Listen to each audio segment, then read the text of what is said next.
જ્ઞાનમાં અકાલ મૃત્યુ જોવે કે નહીં?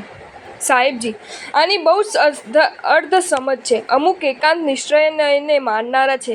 તેમણે ઘણા પ્રચાર કર્યો છે કે જ્ઞાનીના જ્ઞાનમાં દેખાય છે તે ભવિષ્ય નિશ્ચિત છે, પરંતુ તેમને નય વાક્ય પકડી ન શકવાના કારણે ઊંધો અર્થ કર્યો છે.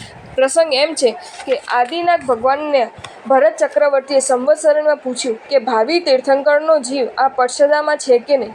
પ્રભુએ જવાબ આપ્યો, હા, તમારા દીકરા અને મારા પૌત્ર જ ત્રિદંડીને વેશમાં છે, તે 24મા તીર્થંકર થવાના છે.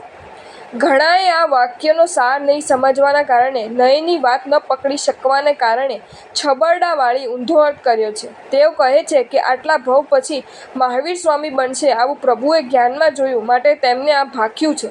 માટે તેમના બધા જ ભવો ક્રમશઃ નક્કી થયેલા, નિશ્ચિત હતા, માટે તેમાં ફેર થવાનો સવાલ જ નથી. મોક્ષ કઈ રીતે, કેટલા ભવે, કેટલા પુરુષાર્થથી થવાનો છે તે હારમાળા રૂપે નિશ્ચિત હતો, એટલે ભવિષ્યમાં ફેર ન થઈ શકે.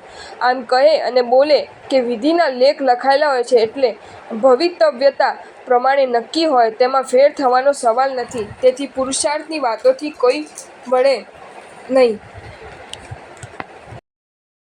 જો તમને આ વિડીયો ગમ્યો હોય તો આ વિડીયોને લાઈક કરો અને મારી ચેનલ જૈન ફેક્ટ્સ એન્ડ સ્ટોરીઝને સબસ્ક્રાઈબ કરો. ધન્યવાદ.